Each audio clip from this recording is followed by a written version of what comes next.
Mount Kulis sa Fresno Agro. Isa pong campsite dito sa Tanay Rizal. Hindi naman matagal lang ang tigil dyan eh. Yan ho ay Treasure Mountain. Pagitan niyo yung puso, tapos nakaganon kayo. Yan ho, Treasure Mountain. Eh, nakaganon kayo. Yan naman po ang Mount Gulod. Yun po yung Noah's Ark. Pag sinearch nyo siya sa Google, search nyo yung Noah's Ark.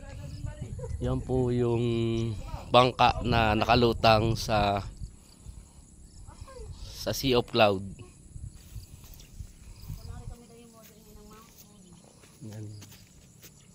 Napakadami pong campsite dito. Isa na ho itong Fresno Agro.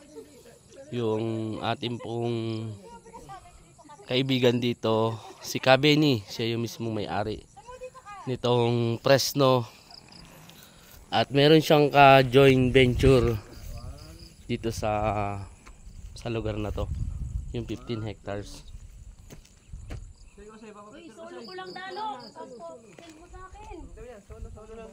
Solo, malinaw cellphone mo eh. Forward. Ito yung pinag-shootingan ni Cardo Dalisay. 1, 2, 3. Meron tayong nag-inquire po tayo dito ng kung magkano yung magte-10 kasi po inutusan lang tayo kaya nakarating tayo dito. Noon pong ating si Sir Gio, mahilig sila mag-akyat ng bundok. May mga kasama silang mga mountaineers bukas at siyempre idadamay na nila tayo doon habang naghahanap tayo ng mga lupa kasi dito may mga binibenta ring lupa. Yun yung nagbahay si Cardo Dalisay.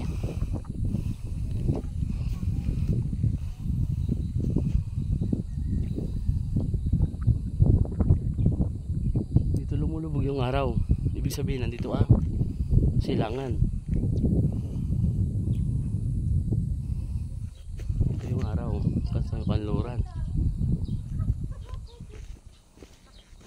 Wala pong katao-tao ngayon. Normal day lang.